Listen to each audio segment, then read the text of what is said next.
안녕하십니까. 하루의 경제 주식 마무리 경주마 이재용입니다. 간밤에 미국 주식이 떨어지길래 국내 주식 오늘 어떨까 했는데 오늘 약간 살짝 오르면서 마무리가 됐습니다. 오늘 하루 어떠셨습니까? 국내외에 넘치는 뉴스들로 어떻게 이 정보를 취합해야 될까 고민 많이 되시죠? 경주마가 도움을 드리도록 하겠습니다. 오늘도 힘차게 달려보죠. 기수 여러분들 소개해 드리겠습니다. 주린이부터 시작해서 주식의 고인물들까지 이번에 시황 분석 영상을 안 본 분들은 아마 없으리라고 생각을 합니다. 증시를 어떻게 읽어내야 할지 아주 시원하게 짚어주는 분입니다. 오늘도 나와주셨어요. 와이즈 경제연구소의 차영주 소장님, 어서 오세요. 안녕하십니까. 네. 요즘 증시가 그래도 좀 한숨 돌린 것 같습니다. 뭐 그런 가운데서도 아직까지 뭐 다양한 요소들을 살펴야 될 것들이 있는데요. 좀 그런 것들 위주로 오늘 좀 살펴보도록 하겠습니다. 네, 알겠습니다. 주식의 텀을 소개해드렸으니까 이번엔 제리를 소개해드려야 되겠습니다. 매주 목요일마다 투자 전략과 노하우를 아주 가감없이 확실하게 알려주시는 분입니다. 투자자들의 고민 해결사가 되어주는 바로 그 사람, 레몬 리서치의 김민수 대표님, 어서 오세요. 네, 안녕하십니까. 네, 왜 제리가 됐는지 모르겠지만 네, 제리하겠습니다. 네, 그래서 오늘 시장이 왜 올랐는지 모르겠습니다.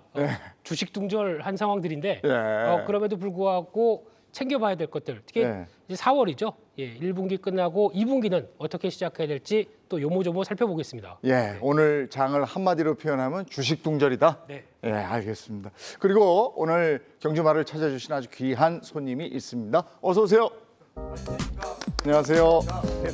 예, 각종 경제 방송과 저서 등을 통해서 글로벌 금융 시장에 대한 인사이트를 꾸준히 공유해주고 계신 그야말로 개미들의 빛과 같은 존재입니다. 신한은행의 오건영 부부장님, 어서 오세요. 네, 안녕하십니까. 네, 최근에 이렇게 주식 시장도 그렇지만 매크로 이슈도 굉장히 좀 혼란스러운 것 같습니다. 최대한 도움을 드릴 수 있는 좋은 말씀 드릴 수 있도록 노력하겠습니다. 감사합니다. 네, 알겠습니다. 오늘 기대됩니다. 오늘도 데일리 이슈부터 시작을 해보도록 하겠습니다. 먼저 오늘 이제 두 가지 저희가 이슈를 선정을 했는데요. 오셈 임플란트 주주총회가 있었고 거래가 풀리면 주가 부양책을 내놓겠다 이렇게 얘기를 한 것 같은데 지금 거래 정지 중이고 거래가 풀리면 주식을 좀 끌어올리겠다 이런 얘기입니까? 예, 일단 오스템 임플란트의 몇 가지 포인트를 좀 짚어드리면요. 일단 뭐 2천억 정도의 횡령 사고가 있긴 했었습니다. 뭐 이것은 안타까운 사고였습니다만 오스템 임플란트의 지금 현금 흐름이라든지 오스템 임플란트의 어떤 시장 장악력, 매출 구조로 봤을 때는 그렇게 회사의 존립을 흔들 정도의 어떤 금액은 아니다라고 말씀드릴 수가 있겠고, 그리고 이제 그 일정 부분 이제 대손을 좀 잡아놓은 상황이기 때문에 이런 부분은 이제 순차적으로 부담이 되긴 하겠습니다만 일단 존립 여부는 이 금액 갖고 무너지는 건 아니죠. 근데 문제는 우리가 정말 뭐 너무 어이없게 2천억이란 자금이 중견기업에서 빠져나갔는데 그걸 아무도 몰랐다라는 사실에 정말 저희가 경악을 한 거 아니겠습니까? 그래서 지금 이제 우리가 가장 관심이 있었던 게 주총이 이제 어제 열렸고요. 주총이 열리기 전에 일주일 전까지 감사 보고서가 법적으로 제출하도록 돼 있는데 감사 보고서에 이제 초미의 관심이 있었죠. 결국 감사 보고서에서 적정 의견이 나오지 않는다라면 이것에 의해서 오스템 임플란트 상폐 사유가 되니까 그것 때문에 이제 걱정이 됐죠. 근데 이제 이게 참 절묘한 수가 나왔습니다. 두 가지 의견이 나왔는데요. 일단은 전반적인 의견은 적정 의견이 나왔습니다. 그래서 일단은 상폐 사유가 안 됐는데 내부 관리 관리 분야에 있어서는 비적절이 나왔습니다. 그러니까 이제 전반적으로 표면적으로는 적정이 나왔기 때문에 아무 문제가 없습니다만 지금 이제 엊그제 이제 기심위가 열리면서 오스템 임플란트의 이제 거래 재개 여부를 심사를 했는데 이게 내부 기준에 있어서 아직까지 완벽하지 못하다. 이 부분이 걸리면서 일단 좀 뒤로 밀어놓은 상황이기 때문에 오스템 임플란트 주주분들께서는 아직까지 여러 상황들을 좀 지켜봐야 되는 그런 상황이 연출되고 있다 말씀드릴 수 있겠습니다. 그렇죠. 그러면 이제 주가가 급락할 수 있으니 재개가 되면 그러면 급락에 대비해서 주가 부양책을 쓰겠다 이렇게 해석을 해도 되는 거겠습니까? 가장 강력한 주가 부양책은 거래를 빨리 시키는 겁니다. 네, 그거밖에 없습니다. 지금 속 타 죽겠는데요. 네, 언제 거래됐는지만 바라보고 있는 입장 쪽에서 빨리 거래가 되는 게 제일 중요하지 않을까 싶은데, 근데 거래되면은 일단은 기존에 갖고 계신 분들부터 약간 이제 이게 얼마만이냐 싶어서 매물은 좀 나올 것 같습니다. 그거 소화를 하다 보니까 이제 뭔가 어떤 또 변동성은 커지겠죠. 네. 거기다가 이제 또 하나 오스템 임플란트의 사업과 함께 지금까지 생각했던 성장 구조 이쪽을 한번 좀 잘 고민해봐야 될 것 같은데 지금 중국 쪽에서 중국도 노령화가 되다 보니까 중국의 산업이 성장된다 그러면서 여러 가지 또 기대감은 높았던 건 사실인데 이제 중국에 대한 사업에 대해서 많이 재조명을 하고 있는 상황들이죠. 네, 그러다 보니까 여기서 계속 성장 특히 러시아나 중국이나 이제 이쪽에 대한 사업의 여러 가지 방향들을 다시 한번 재정립해야 되지 않을까라고 하게 되면 기존의 막연한 기대감들은 좀 더 좀 타이트하게 봐야 될 것 같고 중국 정부도 아마 외국 업체들이 이렇게 들어와서 판을 키우는 거를 안 좋아할 것 같습니다. 그렇기 때문에 조금 생각할 여지는 있다 이렇게 바라보고 있습니다. 근데 우리가 일반적으로 시장에서 주가 부양책이라고 그러면 그게 뭐가 있습니까? 주가 부양책이? 네, 이제 일반적으로는 이제 보시는 것처럼 자사주 매입이라든지 아니면은 배당이라든지 이제 이런 정책들을 쓸 수가 있게 되거든요. 그리고 이제 뭐 요즘은 시장이 과열됐었을 때는 주식을 분할한다든지 이런 것들도 테슬라가 했었던 것처럼 이게 뭐 의도적인 부양책은 아니겠지만 그렇게 이제 형성이 되곤 합니다.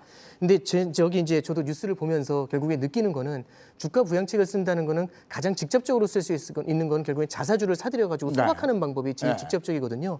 근데 이런 부양책도 중요하지만 이제 방금 전에 대표님 말씀해 주셨던 것처럼 빠르게 거래를 하면서 시장의 평가를 받는 것도 되게 중요하고요. 그리고 제 생각에는 더 중요한 것 중에 하나가 결국에는 2천억이라는 돈에 대한 내부 통제 문제가 있었던 거잖아요. 이 내부 통제 부분에 대해서 부적절이 나오게 됐었는데 이 부적절에 대해서 어떤 식으로 보완할지에 대해서 굉장히 구체적인 안을 제시해 주는 게 굉장히 좀 중요하지 않겠나 이제 그렇게 말씀드리고 옵니다. 가장 적절하게 자사주의 주가를 뭐 올리든지 보호하든지 뭐 부양을 하든지 이런 성실한 기업은 어디를 고를 수 있습니까? 뭐 미국이나 우리 다 통틀어서요. 근데 요즘 우리나라 기업들 같은 경우 이제 배당에 자사주 소각이나 배당에 대한 것들은 기업의 자금이 일단은 그쪽으로 흘러 들어간다라는 거죠. 그러니까 배당 같은 경우는 외부로 유출이 되는 거고요. 그다음에 이제 자사주 매입이나 소각 같은 경우는 이제 내부에서 이제 자금이 도는 건데 우리가 이제 그동안 코리아 디스카운트라는 부분에 있어서 일정 부분은 우리나라 기업들이 자사주 매입이라든지 배당을 안 줬던 것들도 하나의 역할을 합니다. 근데 여러분들이 잘 보셔야 되는 게 자사주 매입을 한다라는 것은 이러죠. 회사가 자사주를 산다라는 것은 지금 가치 대비해서 주가가 싸다라는 인식을 심어주는 것들이 분명한데 그럼에도 불구하고 그동안 안 해왔을 때 지금 한다라는 것은 기업의 자금이 이제 풍부해졌다라는 겁니다. 우리가 이제 IMF라든지 다양한 상황을 붙이면서 부채 비율이 낮아졌고요. 또 한 가지 관점에서 본다라면 기업이 지금 투자처를 마땅히 못 찾고 있기 때문에 쌓아놓은 현금을 갖고 결국 주가를 끌어올리는 이제 미국식으로 변한다라는 그런 부분들이 되겠죠. 근데 궁극적으로 저는 이 핵심은 김민수 대표가 잘 찔렀다라고 봅니다. 이런 외부적으로 누구나 할 수 있는 것들은 어떻게 보면 중요한 부분들은 아니에요. 어떤 촉매제가 될 수는 있습니다만 중요한 부분들은 지금 오스템 임플란트가 시장을 장악하고 있는 게 중국인데 우리가 임플란트라는 게 그렇죠. 여러분들이 치과 가서 치과 의사분한테 덴티움도 임플란트니까 덴티움으로 해주세요. 오스템 임플란트를 해주세요. 결정권이 여러분들에게 있는 게 아니라 치과 의사분들이 손에 익은 걸로밖에 못합니다. 그래서 이제 오스템 임플란트가 처음에 중국 시장을 장악할 때 대거 이제 의료진들 보내가지고 그걸 교육을 했다라는 건데 지금 이제 우리가 이제 중국 진출한 기업들이 포지셔닝이라는 개념이 중요해요. 그러니까 결국은 중국에선 처음에 우리가 받아들였지만 여전히 고가 시장이 있고요. 그다음에 중국 로컬 업체들이 치고는 저가 시장이 있습니다. 그렇다면 이 중저가 시장에서 우리가 잘해야 된다. 지금 아모레퍼시픽이 거기에 이제 봉착해 있는 거고 우리나라의 이제 안경 전문점 휴비츠라는 회사들도 그런 게 돼 있기 때문에 결국 이제 이 오스템 임플란트가 과연 뭐 그런 정책 쓰겠죠. 배당, 자설 쓰겠죠. 하지만 가장 중요한 것은 거래 재개 이후에 영업 마케팅 능력에 대한 것들을 오히려 더 비전을 선포하는 게 주주들을 달랠 수 있는 좋은 방법이 아니겠는가 말씀드릴 수 있겠습니다. 아니 모든 회사를 다 놓고 자사주의 주가 관리를 잘하는 건 애플 같은데 아닙니까?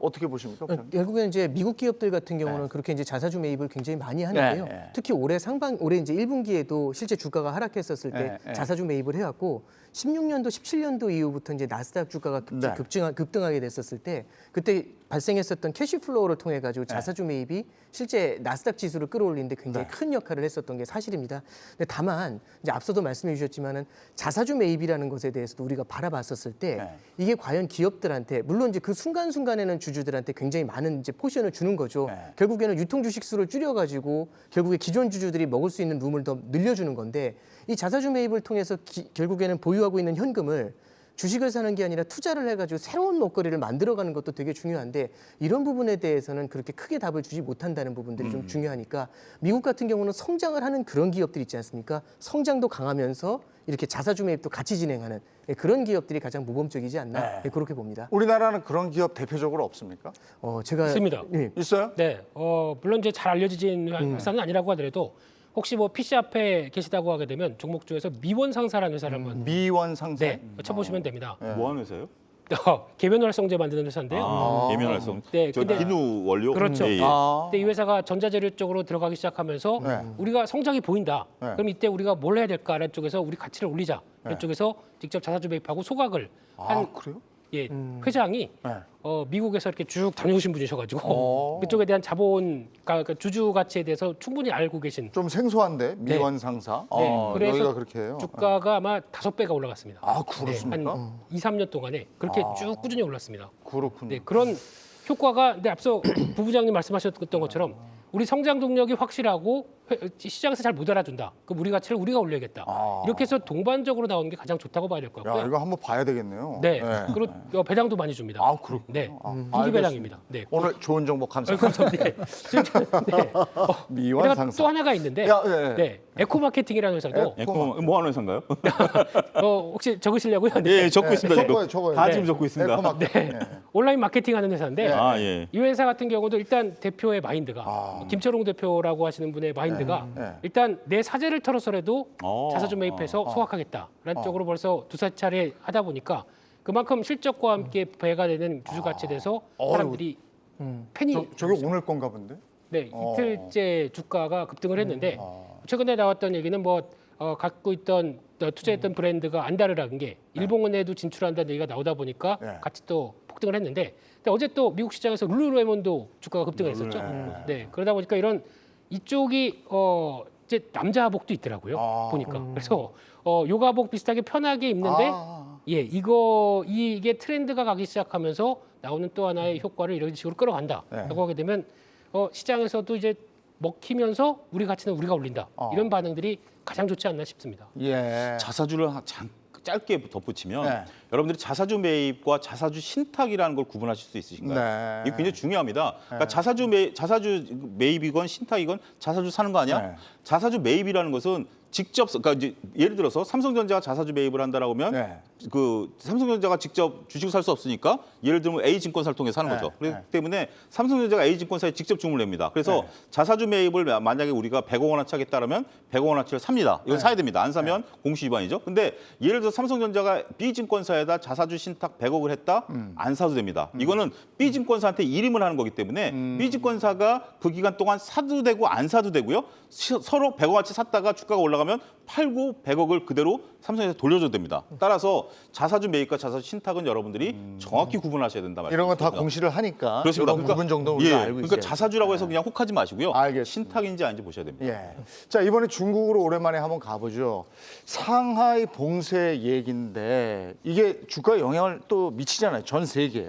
상하이가 저도 좀 보니까 상해항이 네. 12년 동안 전 세계의 물동량 1위입니다. 예. 그러니까 지금 이제 그 해운업계가 가장 황금 노선이라고 보는 게 상해 LA 노선. 네. 이게 물동량 1위고요. 그래서 이제 부산이 우리가 갖고 오려고 했는데 네. 중국 입장에서 상해에서 부산 출발 거점을 해가지고 LA 가버리는 게 낫죠. 그다음에 푸동공항. 네. 푸동공항이 화물로 전 세계 3위입니다.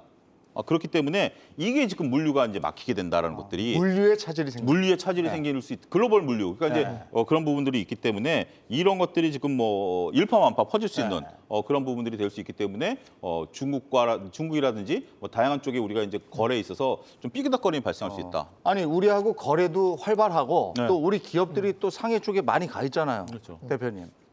네, 그렇습니다. 네, 지금 딴 생각하지 마시고. 예.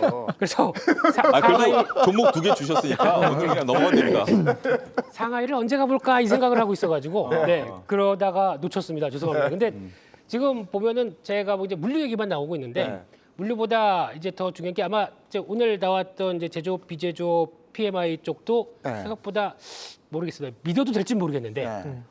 생각보다는 제 개인적인 생각보다는 잘 나왔다고 생각이 드는데 예. 그만큼 이게 3월 달로 넘어가면서도 또 더 안 좋게 나오겠죠. 그러면 지금 중국의 입장 쪽에서 그나마 지난 헝다 이슈를 통해서 뭔가 실물 경기를 좀 부응해야 될 텐데 거기다 물가는 계속 올라가고 있고 거기다가 또 지금 같은 이런 또 자업자득 이런 표현 쓰면 안 되죠. 네. 이런 쪽이 나오다 보니까 결국에는 또 여러 가지 막히는 부분들 쪽에서 어떤 돌파구를 쓸 것인가, 즉 중국 공산당이 쓸 수 있는 카드가 지금 별로 없습니다. 그런 쪽에서 그렇다고 지금 금리를 또 만지작거리거나 또 어떤 뭐 지준율 인하 같은 쪽을 썼을 때는 물가가 또 자그라가겠죠.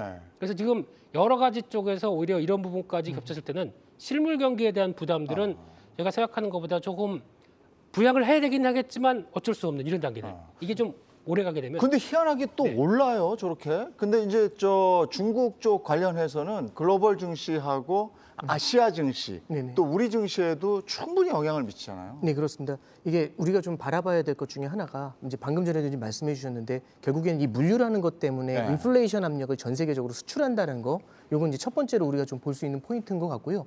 중국 사이드에서 봤을 때 지금 중국 같은 경우는 결국에는 어떤 나라든지 성장을 할 때는 수출하고 내수 둘 중에 하나로 성장을 해줘야 됩니다. 그렇죠. 물론 둘 다 끌어주면 더 좋은데 문제는 뭐냐면은 수출 같은 쪽으로 성장을 하려고 하면은 다른 나라의 경기가 소비 경기가 좋아야 되고요. 두 번째는 위안화가 약세를 보이게 되면은 아무래도 수출할 때 경쟁력이 높은 편입니다. 그런데 사실상 올해 초까지만 해도 미국의 소비가 굉장히 강했거든요. 근데 이 소비가 아직까지는 강한 편이지만 조금씩 좀 피크아웃 되는 거 아니냐, 스팀아웃 되는 거 아니냐, 이제 이런 고민들을 좀 해주고 있어요. 그런 상태인데 지금 달러가 초강세를 보임에도 불구하고 위안화가 굉장히 강한 흐름이거든요. 이렇게 됐었을 때는 수출 사이드가 다소 고전을 할 수가 있습니다. 근데 다만 수출을 좀 희생을 하면서도 위안화를 강세를 유지하게 됐었을 때는 수입 물가를 안정시키면서 중국의 소비자 물가를 상대적으로 낮춰줄 수는 있습니다. 그래서 지금 보면은 물가에 대해서도 바라볼 때 동서양이 나눠진다라는 얘기를 하고 있는 게 유럽과 미국의 물가는 굉장히 높고요. 물론 한국은 조금 가운데에 있어서 애매한 부분은 있지만 중국하고 일본 같은 경우는 소비자 물가 지수가 굉장히 낮은 레벨을 유지하고 있습니다. 그럼 물가가 안정이 되면은 중국은 경기 부양책을 쓸 수가 있거든요. 그러면 금리를 낮추는 것과 같은 경기 부양책을 써주면 좋은데 상하이 봉쇄 이런 게 딱 터지게 되면 이런 것들은 내수 경제에도 그렇게 큰 도움을 주지는 못하게 됩니다. 또 하나는 뒤에서도 이제 한번 우리가 다루겠지만은 러시아 우크라이나에 대한 이슈가 중국으로 불똥이 튀어갈 수도 있는 거거든요. 그렇게 됐었을 때는 중국에서의 자본 유출 우려가 생길 수 있습니다. 그럼 중국에서 자본이 나갈 수도 있다라는 생각이 드는데 거기다 대고서 경기 부양한다면서 금리를 막 낮추게 됐었을 때는 중국의 불안감이 커질 수가 있죠. 다만 이제 저는 이런 부분들은 좀 볼 필요가 있는데 중국 쪽에 대해서는 미국도 워낙에 인플레이션 압력 때문에 굉장히 어렵다 보니까 지난주였을 겁니다. 지난주 이제 전문가분들 잘 아시겠지만은 중국 쪽에서 미국이 중국 쪽에서 이제 수입하는 물건들 현재 500여 개 업종에다가 관세를 부과하고 있는데 그 관세 부과하는 업종 중에서 300개 정도에는 면세를 해주겠다, 다시 되돌려주겠다라는 얘기를 해주고 있죠. 이런 것들은 중국이라든지 이런 쪽에 이제 훈풍을 불어주는 그런 요인으로는 작용할 수 있을 것 같습니다. 우리나라에도 지금 말은 안 하고 있지만 중국에 투자해놓고 끙끙 앓고 있는 분들도 많이 계세요. 네, 그렇습니다. 중국 투자는 아직 시기상조라고 보시는 겁니까? 이게 중국 같은 경우는 저는 이제 이런 생각이 좀 들어요. 항상 성장 가능성이 굉장히 높다라는 얘기를 하고 있고 이거는 누구나 다 공감하는 부분일 겁니다. 그렇지만 정책적인 리스크가 굉장히 컸고요. 그다음에 두 번째 공산당이라는 곳에 대한 정책적인 리스크가 굉장히 크잖아요. 작년에 규제를 때리는 걸 보았을 때도 아시겠지만 그리고 또 하나는 어떤 리스크가 생긴 거냐면 지금은 지정학적인 리스크가 같이 연계되어 있는 겁니다. 그럼 러시아하고 중국하고 같이 하나의 블록처럼 형성될 수 있다는 게 사실 전 세계 투자자들이 전전긍긍하고 있는 그런 부분이겠죠. 그러니까 성장이 굉장히 높다라는 것에 대해서는 다들 공감하고 훌륭한 투자처로서 G2로서 빼놓을 수는 없는 투자처인 건 맞지만 너무나 큰 불확실성 때문에 우리가 함부로 접근하기에는 쉽지 않다라는 얘기들을 이제 굉장히 많이 하고 있는 겁니다. 그래서 리스크 관리가 되는 그런 쪽에 있는 고수분들 굉장히 오랫동안 투자를 알고 계시는 분들이 아니고 초심자들이 접근하기에는 굉장히 좀 어려운 시장이 아닌가 그렇게 생각을 합니다. 알겠습니다. 이슈는 이쯤 하고요. 이제 러시아, 우크라이나 쪽으로 한번 가보도록 하겠습니다. 5차 협상에 굉장히 긍정적인 시선들이 있어서 주가도 그렇게 반응을 했었는데 아니 이게 국제 정세가 하루 만에 이렇게 뒤집힙니까? 또 5차 협상 내용이 별게 없다 뭐 이렇게도 해서 미국 주식은 또 떨어졌다고 그래요. 우리가 그 옆집하고 싸워도 뭐 단번에 화해하지 않지 않습니까? 뭐 일단은 여러 가지를 이제 해야 되는 상황인데 이게 지금 뭐 서로 간에 지금 어떻게 보면 한쪽으로는 좀 러시아가 좀 쫓기는 것 같기도 하고 한쪽에서는 또 우크라이나가 쫓기는 것 같기도 하고 네. 이런 상황이기 때문에 지금 힘의 균형이 한쪽으로 쏠리지 않는 한 협상은 제가 생각하는 것보다 좀 길어질 가능성도 우리가 배제할 수 없다. 그러니까 네. 너무 단기간에 협상이 끝날 가능성은 제가 볼 때는 크지 않다. 특히 더군다나 푸틴 대통령이 갖고 있는 어떤 뭐 조금 속된 말로 독재적인 어떤 느낌 이런 부분들이 있기 때문에 이게 정상적으로 보기에는 어렵다라고 보여지기 때문에 지정학적 리스크는 생각보다 좀 오래 끌고 갈 수밖에 없을 것으로 보여지고요. 이런 것들이 지금 이제 현실화되고 있다라고 보여지는 거죠. 드디어 이제 러시아가 유럽으로 가는 이제 그 뭐죠? 유가 뭐 천연가스라든지 이런 걸 이제 통제하기 시작했고 지금 이제 유럽들도 이제 탈 뭐 이런 것들 얘기하기 시작했고 여러 가지 지금 얘기들이 나오고 있다라고 본다라면 드디어 이제 우리가 초반에 우려감으로 나타냈었던 지정학적 리스크에 따른 세계 경기의 어떤 불안감 이런 것들이 이제 현실화되면서 고착화될 가능성도 좀 농후해지지 않았는가 이 점이 가장 좀 우려스럽다 이렇게 좀 말씀드리겠습니다. 러시아 우크라이나 전쟁이 장기화되면서 다들 걱정이고 세계 경제에 미치는 영향도 워낙에 큰데 증시에도 마찬가지고 말이죠. 증시도 마찬가지죠. 네. 증시는 조금 더 아이러니한 게 시장에 미치는 여파 이제 매크로 관련된 쪽은 일단 에라 모르겠다. 네. 그쪽은 알아서 진행이 되고 일단 빨리만 끝나라 이런 분위기인데 막상 시장에서는 수익률 게임하고 있습니다. 네, 특히 지금 오늘도 그런 현상이 나왔는데 예전부터 나오게 되면 시장에서 벌어지는 게 일단 뭐 사료 관련주, 비료 관련주, 그리고 또 수산물도 관련주, 뭐 이쪽도 왜 수산으로 간지 모르겠습니다만, 네, 그 관련주까지 오면서 보통 보면은 보니까 한 3배, 4배 막 올라가지고 그 물동량 때문에요. 네. 연어집에 가보셨어요? 연어 값이 요즘 못 먹어요. 저기 러시아 항로가 막히면서 네. 연어가 알래스카로 돕니다. 네. 노르웨이산 연어가 알래스카로 돌면서 3배가 올랐답니다. 근데 중요한 거는 오른 만큼 그러면 이 수산업자들 입장 쪽에서는 그러면 그만큼 공급하는데 그러면 수요도 줄어버려요. 그거 가지고 그러면 P와 Q가 다 올라가야 되는데 Q는 줄어들 텐데 그거 가지고 실적이 좋아진다? 저는 잘 모르겠습니다. 이런 측면으로 봤었을 때 마찬가지로 지금 사료업체들 연간 심억 한 10억에서 15억 나오는 회사가 갑자기 이번에 주가가 급등하다 보니까 시총이 1,700억, 2천억 들어갑니다. 네, 이런 현상을 보고 이게 앞으로 그러면 이런 사태를 통해서 아마 사료업체들, 비료업체들 드라마틱하게 갑자기 수익이 10배 이상 올라가겠어라고 볼 수 있는 상황인가요?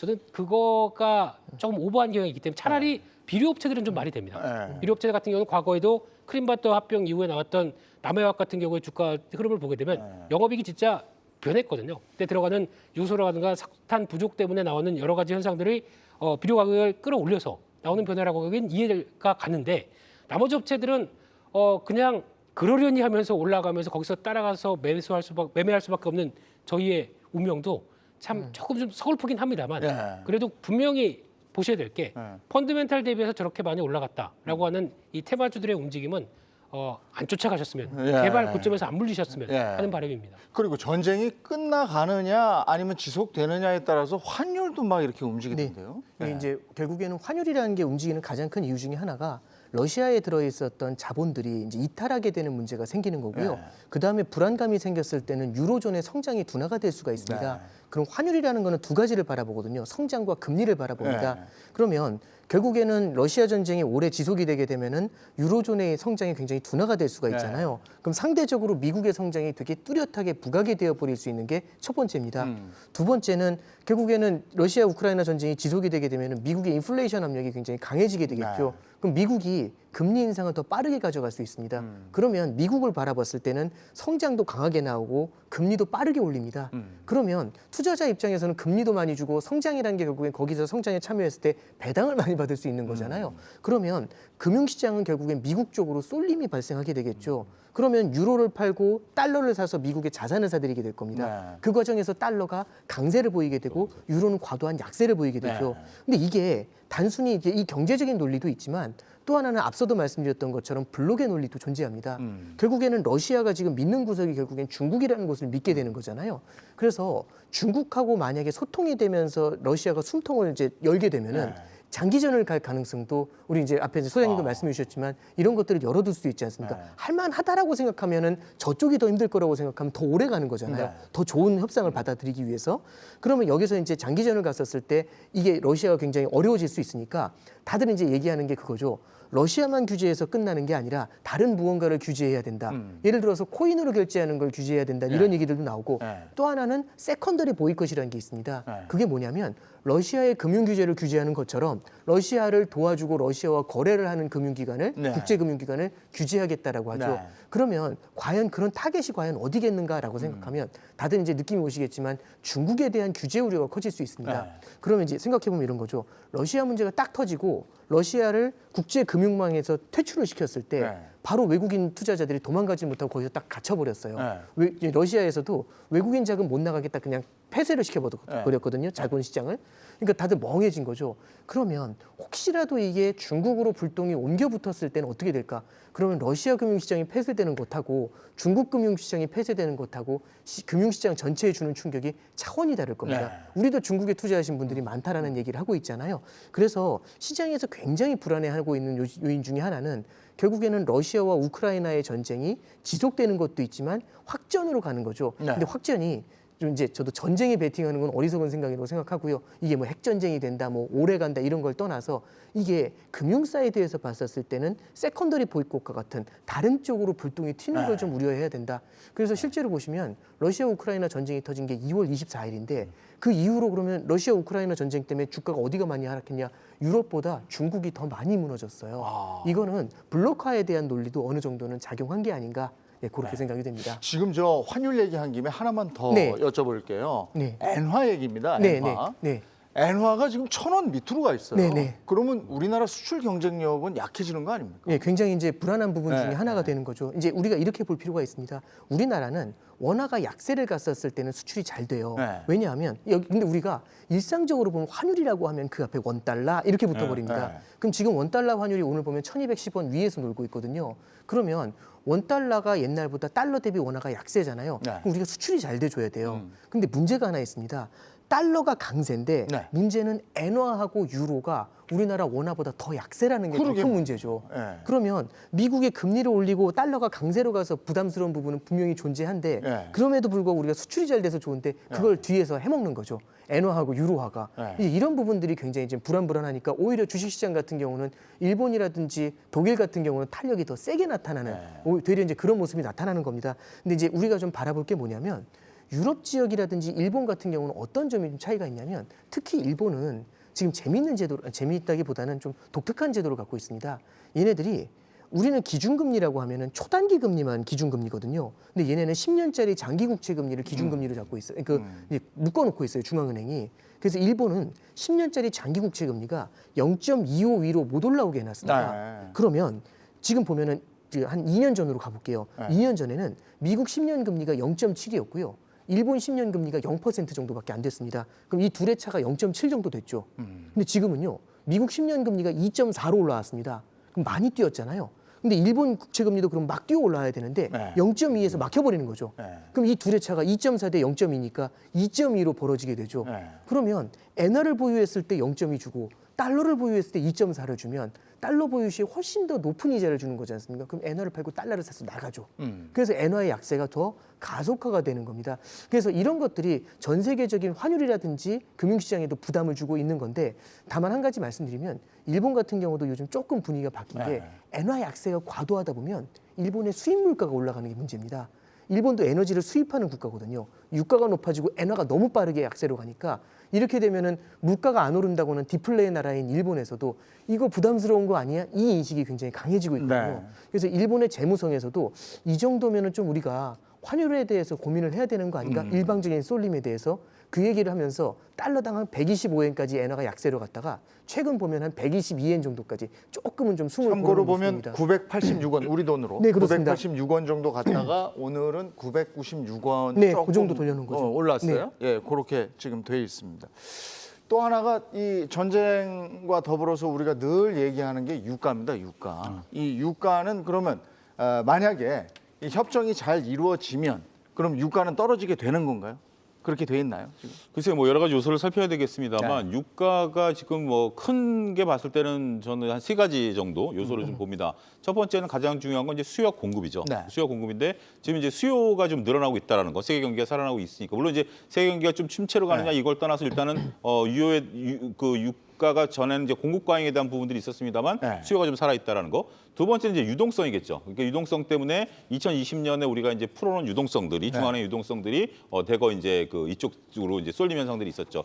여기에 이제 심리적인 요소가 강한 거죠. 특히 여기에 심리적인 요소를 통해서 이제 지정학적 리스크, 천연가스 대체제에 대한 개념 네. 이런 부분들인데 만약에 이제 이렇게 세 요소로 나눈다라고 한다라면 만약에 전쟁이 끝난다면 심리적인 요소는 없어지는 거죠. 네. 그다음에 또 한 가지는 심리적인 요소가 살아있다 하더라도 지금 이제 미국이 QT를 5월부터 시작을 하게 된다라면 유동성 회수가 들어가게 된다라면 이쪽에 있었던 그러니까 위험 자산에 있었던 자금들이 안전 자산 쪽으로 흘러갈 가능성도 있다라고 보는 거죠. 이런 것들이 복합적으로 작용하게 된다라면 결국 이제 수요가 얼마큼 살아있느냐에 따라서 달라지긴 하겠습니다만 지금처럼 $100 위에서 고공행진할 가능성보다는 급격하게 이게 이제 무너져 내릴 가능성도 현재로서는 배제할 수 없다라고 네. 저는 좀 보고 있습니다. 근데 이 전쟁이 끝나면 뭐 휴전으로 가든지 하면 네. 그 협상이 잘 되면 러시아에 대한 제재, 뭐 엄밀하게 얘기하면 푸틴에 대한 제재가 되겠죠.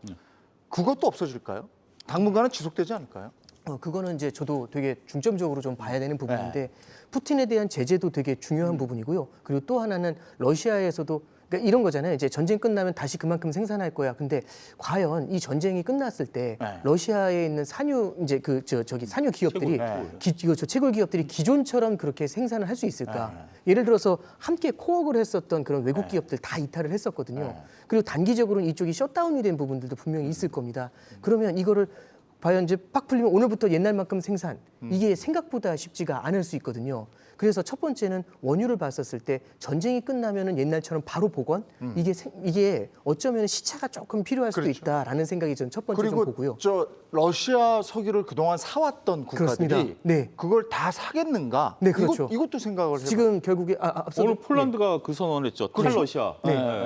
지금 그 움직임들이 나타나고 있는 거지 않습니까? 그렇게 됐었을 때는 오히려 규제를 갖다가 옛날처럼 뭐 진짜 확실하게 다 풀더라도 옛날에 그 모습으로 돌아가지 않을 개연성도 우리가 첫 번째는 볼 수가 있고요.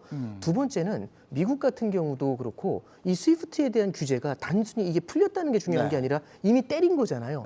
그래서 이제 뭐 약간은 좀 과도한 표현이라고 했지만 전범이라는 표현까지 이제 바이든 대통령이 썼는데 그게 이제 실수다 아니다를 떠나서 미국도 결국에는 이미 일어난 일에 대해서 그럼 철수한다고 해가지고 바로 되돌리느냐? 그거는 아닐 것 같아요. 그러면 무언가를 얻어내기 위해서 아직까지는 생션이라고 하죠. 결국엔 규제가 약간은 더 남아있을 가능성 요게 좀 있을 거라고 보고요. 유가 사이드에서 우리가 하나 더 바라봐야 될 거는 결국에는 이란의 공급이라는 변수가 좀 존재합니다. 그러니까 이란이 2012년에 핵 협상을 하면서 이때도 이란 같은 경우가 먼저 그 스위프트망에서 이제 이탈이 됐거든요. 규제에 먼저 때려 맞았습니다. 그러면서 이란이 굉장히 오랫동안 고생을 했는데 지금 이제 미국에서도 인플레이션 압력이 너무 높고 유가가 너무 고공비행을 하니까 미국하고 이란하고 핵 협상이 좀 빠르게 진행될 가능성이 있다라는 얘기가 나옵니다. 이런 것들은 유가에는 조금 이제 훈풍을 좀 작용하지 않겠나 그런 기대는 갖고 있습니다. 네. 김 대표님, 협상이 마무리가 되면 우리가 좀 담아볼 수 있는 섹터는 뭐가 있겠습니까? 일단은 유가 관련된 얘기로 뭐 급락을 할 수 있다라고 소장님은 얘기하셨는데 저는 반대입니다. 그렇게 나올 가능성이 더 적다는 게 이제 수요와 공급 관련된 쪽에서 이제 공급 많이 보는데 수요 쪽도 만만치 않은 게 저희가 이제 앞으로 준비해야 될 게 리오프닝입니다. 리오프닝이라는 얘기는 그러니까 지금 기존에는 코로나 때문에 어디 나가지도 못하고 어디를 이동도 못하고 있는 상황 쪽에서 이제 갈 수가 있거든요. 갈 수가 있게 되면은 이제 이동들이 많아지게 되면 당연히 이동 수단에 대한 수요가 늘어날 텐데 그에 따른 변화, 특히 미국 같은 경우는 드라이빙 시즌이라고 그래서 이쪽이 성수기입니다. 그런 쪽으로 나왔었을 때 나오는 이제 수요와 관련된 변화를 봤을 때는 생각보다 그렇게 수요가 꾸준히 남아 있는 상황 쪽에서 공급만 가지고 움직이는 변화를 가지고는 또 어떤 유가의 드라마틱한 하락은 그렇게 크게 안 나올 수도 있겠다라는 생각이고요. 많이 쓴다 이거죠. 그렇죠. 수요가 곰나들이 가야죠. 가야죠. 상해 가야죠. 근데 그런 쪽에서 봤었을 때는 여전히 또 생각해봐야 될 문제인데 앞서 부부장님 얘기하셨듯이 전 이란도 물론 중요하겠지만 미국이 얼만큼 사우디를 달래느냐 이것도 상당히 중요한 문제 같습니다. 지금 삐져 있거든요. 미국하고는 거의 뭐 하는 거 이제 자꾸 툭툭거리고 예전에 우리 편 안 들어줬지? 그 까슈크지 사건 이후로 확 돌아섰거든요. 근데 거의 성격이 김민수 대표급이네요. 이제 제 급입니다. 확 변할 수도 있습니다. 제 급이라면. 그런 상황 쪽에서 나왔을 때 아마 그러다 보니까 사우디아라비아와 함께 중동 국가들도 아직까지 러시아를 바라보는 나라들이 몇몇 있어요. 거기서 나오는 흐름들이 이제 미국이 이제 딱 커트를 하려고 들어가기 시작하겠죠. 네. 그런 쪽에 대한 모멘텀이 뭐가 될까? 네. 이것도 또 하나의 공급과 관련된 사이드도 한번 지켜봐야 될 것 같습니다. 아니 기왕에 리오프닝 말씀하셨으니까요. 네. 리오프닝에 진작부터들 관심이 많잖아요. 네. 근데 사실은 리오프닝주라는 게 우리가 중국하고 워낙에 연동이 돼 있는 게 많더라고요. 그렇죠. 중국이 좀 풀려줘야 리오프닝이 제대로 가는 거 아닙니까? 중요한 거죠, 그게. 네. 네, 그러니까 가장 중요한 건 인접 국가부터 네. 왕래가 나오기 시작을 해야 이제 본격적인 리오프닝이 일본도 아직 못 가고 있는 거고. 그렇죠. 네. 근데 지금 분위기로서는 뭐 신정부가 일본과의 관계를 먼저 네. 회복한다는 관점 쪽에서 일단 시작은 일본 쪽부터 시작되는 거 아니냐 이런 네. 쪽에 기대감은 많은데 그럼에도 불구하고 다 좋습니다. 다 좋은데 저희가 지금 보여지는 여행 항공주 같은 이제 리오프닝의 대표 주자들은 오늘 보니까 네. 그런 종목도 올라가더라고요. TJ 미디어. 노래방? 노래방. 네. 오늘 골프전도 올랐어요. 골프존은 지금 네, 골프전. 이게 네. 리오프닝인지 아닌지 뭐 긴가민가 하다가 이제 오늘 골프했어요. 네. 그런 골프존이 참 골프장 많이 가지고 있다. 요즘. 그 골프장 많이 예, 나와요. 예. 네. 그러다 보니까 이제 시장에서도 좀 약간 알고 있는 그러니까 좀 식상한 테마에 대한 종목들 찾는 것보다 네. 새로운 거 찾기 시작합니다. 네. 그래서 이제 여러 가지 변화가 나오는데 더 중요한 사실은 네. 이런 종목들 여행 항공주보다 보면은 주가 수준이 벌써 이만큼 올라왔는데 네. 여기서 이제 그러면 변화가 된다고 그래서 완전 재개가 돼서 네. 실적을 빠르게 보강할 정도도 아니고 네. 보다 보면 또 중간중간에 우리가 사업하려고 하다 보니까 돈이 부족해요. 네. 그러다 보니까 차입이나 증자를 해야 돼요. 그럼 그거에 따른 또 부담들도 그대로 또 나올 수밖에 없거든요. 네. 그렇기 때문에 투자를 할 때도 보유 관점보다는 네. 좀 많이 밀렸다 싶었을 때 들어갔다가 좀 끊는 전략이 필요하지 않나 네. 생각됩니다. 저도 이제 여러분들 보시면 지금 뭐 하나투어 기준, 네. 대한항공 기준으로 보면 코로나가 이제 본격적으로 코로나가 처음 터진 게 2019년 가을에 이제 중국에서부터고 우리나라 2020년에 주가 이제 본격적으로 이제 여행도 이제 다 막히고 못 갔죠. 네. 근데 주가 차트를 주봉으로 한번 보시면 2019년 여름까지 코로나 터지기 직전에 지금 하나투어와 대한항공 주가보다 지금 주가가 훨씬 더 높습니다.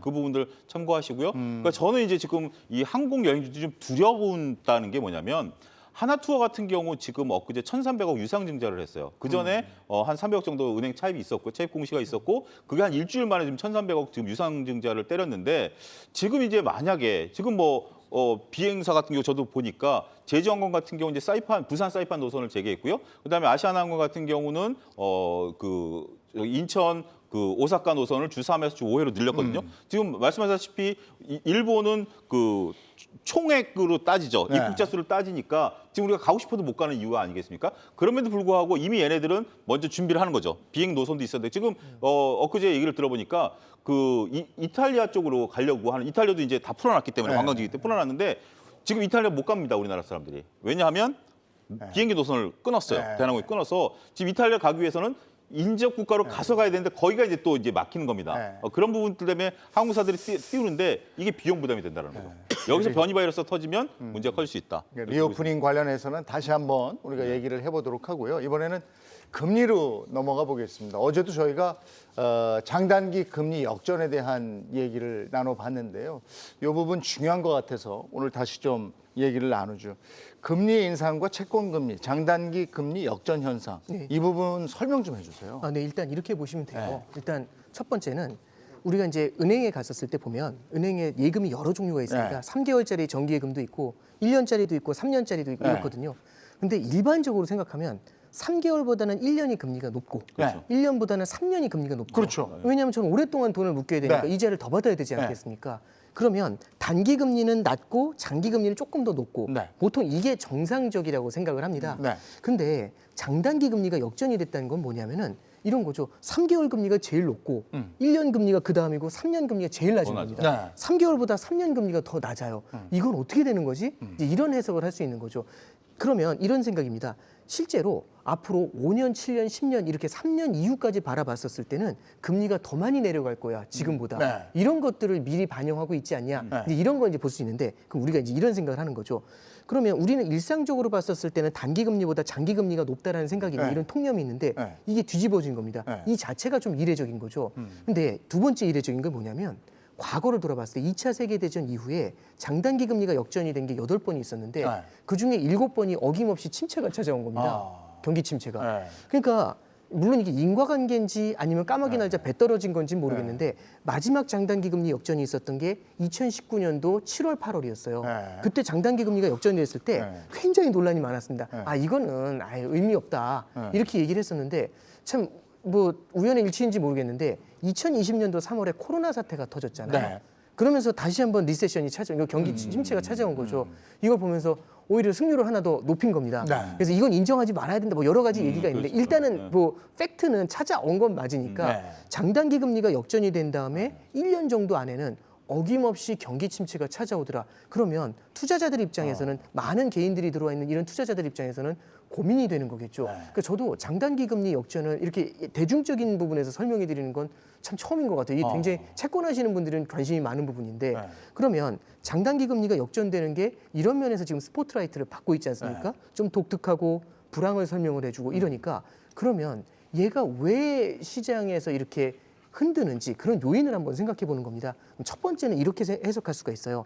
단기 금리는 중앙은행의 금리 인상 인하의 영향을 굉장히 많이 받습니다. 중앙은행은 하루짜리 금리를 올리고 내리고 해가지고 전체 금리를 조절하려고 하거든요. 근데 하루짜리 금리를 올렸다 내렸다 해도 10년짜리 금리는 멍합니다. 워낙 멀리 떨어져 있어서 줄넘기 줄 잡고 이게 막 흔든다고 해도 이 끝은 잘 안 움직여요. 근데 가까이 있는 애들은 따라서 움직이죠. 그러면 금리 중에서 하루짜리 금리를 올렸을 때 2년 정도까지는 영향을 받아요. 2년 금리 정도까지는 영향을 같이 받아요. 그래서 2년 금리를 바라보면 2년짜리 단기 금리를 바라보면 얘는 중앙은행의 스탠스에 영향을 받는다 이렇게 해석할 수 있습니다. 그럼 10년짜리는 중앙은행보다는 실물 경기의 성장 우려 이런 것들을 반영합니다. 경기가 탄탄하면 너도 나도 돈을 빌려서 투자를 하거든요. 그러면 금리가 올라가죠. 근데 경기가 무너지게 되면은 아무도 돈을 잡아서 투자를 하려고 하지 않아요. 그럼 금리가 내려오거든요. 그럼 이제 우리가 이렇게 봤습니다. 2년짜리는 중앙은행 스탠스, 10년짜리는 성장이라든지 이런 거 실물 경기를 보는 겁니다. 그러면 10년짜리 금리를 봤을 때 지금 예를 들어서 2.4%예요. 그러면 실물 경기를 바라보면 2.4 정도가 적정 금리입니다. 근데 2년짜리 금리가 이거보다 위로 올라가요. 그러면 중앙은행인 미국 연준이 실물 경기가 받아들일 수 있는 레벨보다 금리를 더 높여서 긴축한다는 얘기죠. 그러면 긴축의 레벨이 적정 레벨, 옛날에 시장이 생각했었던 적정 레벨보다 더 높을 수 있다. 그러면 첫 번째는 뭘 우려하는 거냐면 과도한 긴축이 실물 경제를 망가뜨리는 거 아니야? 라는 퀘스천 마크를 첫 번째 던지는 거고요. 두 번째는 이런 게 있습니다. 미국의 은행들을 보면은 이 예대 마진에 의존하는 그 지방 은행들이 굉장히 많아요.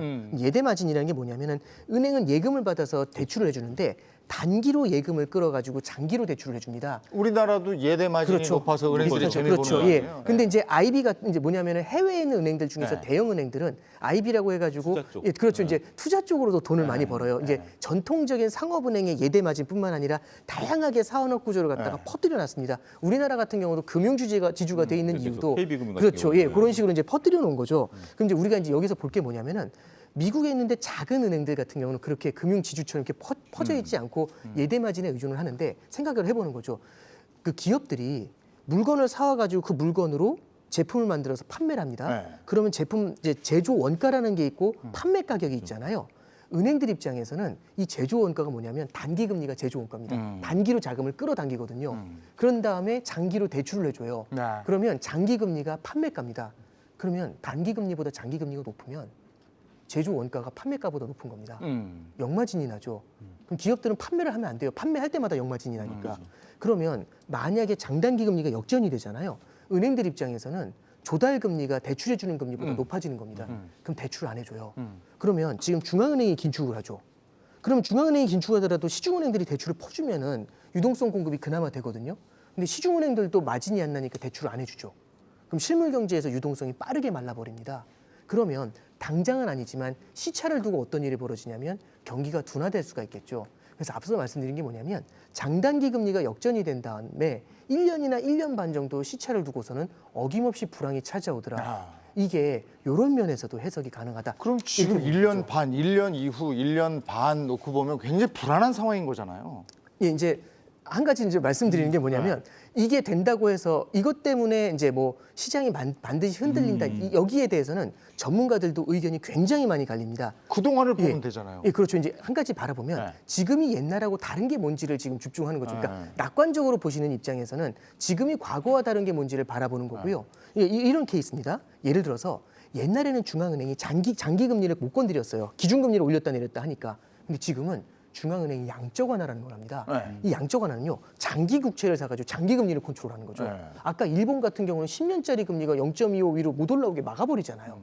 그러면 옛날하고 달리 장기 금리를 중앙은행이 막 좌지우지하는 겁니다. 올라오지는 못하게 낮게 누르고 있는 거죠. 그러면 바로 이런 생각이 드는 거죠. 아니 그러면 장기 금리를 일부러 낮게 유지하네. 실물 경제하고 달리. 그럼 그 사이에서 단기 금리는 또 올라오게 되면은 옛날하고는 다르죠. 옛날 같은 경우는 실물 경제에 연동해서 움직이는데 지금은 중앙은행이 꽉 누르고 있으니까 뭐 당연히 역전이 날 수밖에 없지. 이렇게 해석을 하는 전문가들이 낙관적인 입장에 서 있는 겁니다. 그래서 이제 이런 분들이 어떤 입장이냐면 이번엔 다르다. This time is different라고 하는 거죠. 참 어려운 말이죠. 그러니까 그렇죠. 그거예요. 그러니까 파월이 네. 그런 위기 상황이 오면 네. 연준에 있는 채권을 팔아서라도 내가 완화시키겠다 막 그러잖아요. 네. 그게 그 얘기인 거예요. 네, 그렇죠. 이제 뭐냐면 연준이 할 수 있는 건 뭐냐면 돈을 뿌려야 되는데 돈을 뿌리는 방법이 여러 가지가 있습니다. 네. 그 중에 하나는 굉장히 많은 양 발행돼 있는 장기 국채들이 있거든요. 그러니까 하루짜리 금리보다는 하루짜리 국채보다는 이 3년짜리, 5년짜리, 7년짜리, 10년짜리 국채가 굉장히 다양해요. 이걸 다 사들이는 겁니다. 그럼 어떻게 사냐면 뭔 돈이 있어서 사는데 찍어서 사는 거죠. 찍어서 돈을 찍어가지고 국채를 사면은 국채를 사들이면서 그쪽에 돈을 유동성이 뿌려줄 수가 있죠. 충분히, 이게 양적 완화입니다. 그래서 여태까지는 양적 완화를 통해 가지고 굉장히 많은 자금을 공급하다 보니까 이게 이제 결국에는 장기 금리를 과거하고 달리 많이 눌러놓은 거죠. 그래서 제가 이제 좀 말씀이 좀 장황하게 길어지긴 했는데 과거하고 달라진 포인트 중에 우리가 뭘 봐야 되냐면은 장기 금리를 중앙은행이 컨트롤하고 있다는 부분들 네. 과도하게 낮게 만들어놨기 때문에 옛날부터 예전에 이 정도 와 있을 걸 중앙은행이 늘려놨기 때문에 역전이 된 건 큰 문제가 아닐 수 있어라고 낙관적인 입장들이 존재한다. 네. 일단 요 정도까지 먼저 말씀 좀. 그럼 부장님도 그 낙관적인 입장에 한 표를 주시는 겁니까? 우리가 네. 그걸 컨트롤할 수 있다고 네. 볼 수 있는 겁니까? 저는 이제 이런 생각을 좀 해요. 낙관적인 입장이 사실은 몇 차례 있었습니다. 언제 있었냐면 19년도 8월 달, 9월 달에도 역전이 됐다고 말씀드렸잖아요. 그때도 논란이 있었던 게 똑같은 얘기를 했습니다. 왜냐하면 양적 완화라는 게 처음 시작된 게 언제냐면 2008년도 글로벌 금융위기 이후에 미국 연준이 세 차례에 걸쳐서 양적 완화를 했어요. 9년도, 11년도, 12년도 했거든요. 그래서 그때도 장단기 금리 역전이 됐을 때 19년에 이건 양적 완화를 많이 해놔가지고 그런 거야. 옛날하고 달라. 그래서 이거 역전은 큰 의미가 없어. 그러다 코로나 맞았죠. 그리고 두 번째 그 밑으로 내려와 보면 언제 있었냐면 2006년도에 장단기 금리가 역전이 된 적이 있습니다. 둘이 딱 역전이 됐을 때 이제 어떤 얘기가 나왔냐면 이거는 옛날하고 다르다. 왜? 그랬더니 이 얘기를 한 사람이 버냉키라는 분이에요. 옛날 연준 의장이셨어요. 되게 유명한 분인데 버냉키가 아니다라고 말씀. 예, 아니다. 이건 큰 의미 둘 필요 없다라고 얘기하는 거죠. 그래서 왜 이렇게 물어봤더니 하는 얘기가 지금은 옛날하고 달리 신흥국들이 엄청난 무역 흑자를 기록하고 있다. 무역 흑자를 기록하면 달러를 많이 벌었잖아요. 이 달러로 미국 장기 국채를 사고 있는 거죠. 그래서 그러니까 지금 얘는 다른 말씀은 거죠. 지금 이제 예. 저희가 시간이 얼마 안 남았어요. 너무 길어요. 예전하고는 다른 분위기다. 네네네. 네, 그리고 예. 예전에 그런 과거의 사례들이 다 들어맞는 건 아니니까 네네네. 너무 이걸 가지고 경기 침체 우려를 가지고 공포에 휩싸일 필요는 없다. 이렇게 이해하면 되겠습니다. 아니, 이제 너무 이제 근데 너무 그거를 교조적으로 믿는 건 문제가 되지만 너무 긍정적으로 판단해도 문제가 과거에도 있는 그걸 긍정적으로 판단했다가 2007년, 2008년에 금융위기를 맞았고 2020년에 코로나 사태를 맞았었지 않습니까? 그래서 이제 어느 한쪽에 너무 큰 무게를 두는 것보다는 네. 어쨌든 굉장히 찜찜한 이슈인 건 맞잖아요. 그래서 제가 등장할 때 이 분산 투자 뭐 이런 얘기 맨날 해드리는데 알겠습니다. 항상 이런 리스크들에 대해서 우리가 염두에 두자라는 정도로 예. 말씀드립니다. 이런 상황에서 우리 개인 투자자들이 지금 투자를 하고 있는 이런 상황은 어떻게 보십니까? 이제 결국 이제 제가 마무리를 해야 됩니까? 이제 수업시간 끝났습니다. 우리가 이제. 금리에 대한 얘기를 쫙 한번 들었으니까 먼저 많이 우리 지금 적었습니다. 예. 시장에서 우리 개인들이 어떻게 대처해야 되는 거는 역시 김 대표님 말씀을 좀 해주세요. 그래서 결론적으로 네. 드리는 얘기가 좀 짧게 하자. 뭐 장기 투자 관련된 쪽에서도 얘기가 많다고는 하지만은 지금 이제 말씀하셨듯이 찜찜한 요인들이나 여러 가지 있고 제가 보기에는 딱 핵심은 신용 리스크로 번지느냐 마느냐 이게 핵심인 것 같습니다. 그래서 하이드 채권 리스트 그것만 매일 체크하고 있는데 그쪽에 스프레드만 크게 안 벌어지면 저는 괜찮다고 보여지는 입장이지만 그걸 보면서도 마음은 계속 찜찜하죠. 그래서 매매를 하시되 지금은 그렇다고 해서 또 안 하게 되면은 지금 같은 쪽에서 또 투자에 대한 기회를 또 잃어볼 수가 있다 보니까 하시긴 하시되 좀 불안한 시그널이 나온다라고 하게 되면 어느 정도 또 조절할 수 있는 능력을 갖추자 이렇게 말씀드리고 싶습니다. 이럴 때는 그러면 약간 저 단기 투자 스타일로 하는 게 단기라고 하게 되면 뭐 초단타 이런 건 아니고 초단타는 아니고. 네. 네. 그래도 1분기 실적 나올 때 됐다 보니까 네. 거기 기반된 이번에 또 내일 가게 되면 수출 데이터 나옵니다. 네. 이걸 기반으로 해서 좋아지는 섹터와 동향들 보시면서 네. 그런 식으로 좀 뭐 한 열흘에서 15일 뭐 이런 정도로 네. 좀 끊어서 가는 게 어떨까? 알겠습니다. 이렇게 소장님도 조언을 좀 해주세요. 저는 뭐 여러 가지 뭐 외부적인 요소도 있지만 주식시장은 또 주식시장 나름대로 또 흘러가는 또 메커니즘이 있거든요. 그런 부분들을 본다라면 저는 이런 것들이 어느 정도 반영된 시장이다라고 보여요. 주식시장은 또 빠르게 반영되니까요. 그렇게 보기 때문에 저는 오히려 이런 혼란기에 투자하기가 좀 어렵다라면 좀 중기적으로 6개월에서 1년을 보시고 오히려 우량주를 좀 분할 매수 관점에서 모아가 좀 길게 느긋하게 보시는 게 지금 단기적 이슈로부터 좀 벗어날 수 있는 게 아니겠는가 말씀드리고 싶습니다. 그러다가 경기 침체오면 어떡하지? 물론 가능성은 있죠. 근데 뭐 단기로 하다가 장기로 가면 우리가 그렇죠. 단기로 보다가 장기로 가주면 오히려 손해를 더 볼 수 있는 거죠. 부장님도 짧게 한 말씀만. 네, 그러니까 결국에는 미래를 알 수 없기 때문에 분산 투자를 하는 건데요. 저는 이제 그렇게 생각을 합니다. 오늘 이제 말씀 들으시면 애매할 수 있다라는 말씀 드렸는데 딱 들으시고 딱 보니까 이거 불황 확률은 30% 되겠네라고 하시면 위험 자산에 70 담고 그다음에 해지를 할 수 있는 자산이죠. 알겠습니다. 안전 자산을 좀 담아가는 그런 전략이 필요하지 않나 싶습니다. 네, 오늘 금리에 대해서 장단기 금리에 대한 여러 가지가 아니고 아주 강의를 해주셨는데 이해를 잘 하셨는지 모르겠습니다. 자, 경주마 3월 오늘 여기까지 달리고요. 다음 주 월요일에 뵐 때는 4월에 돌아오도록 하겠습니다. 성투하십시오. 고맙습니다.